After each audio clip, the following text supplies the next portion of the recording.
దేవుని యొక్క సన్నిధానంలో నేను అడిగి ఉండగా ఆ యొక్క దేవుని యొక్క వాక్యాన్ని బట్టి నేను అడిగి ఉన్నాను.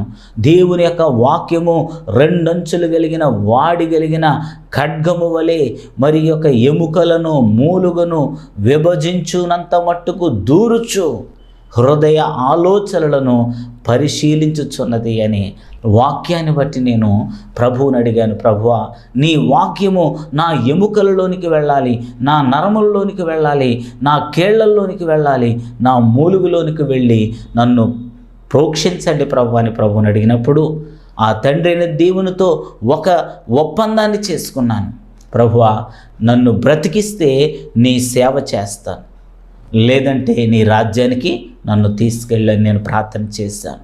ఈ లోక సంబంధమైన మనుషులందరూ వచ్చి ఇది రకరకాలైన సైతానీ క్రియల వలన మీకు ఈ బలహీనత వచ్చింది కాబట్టి తాళ్ళు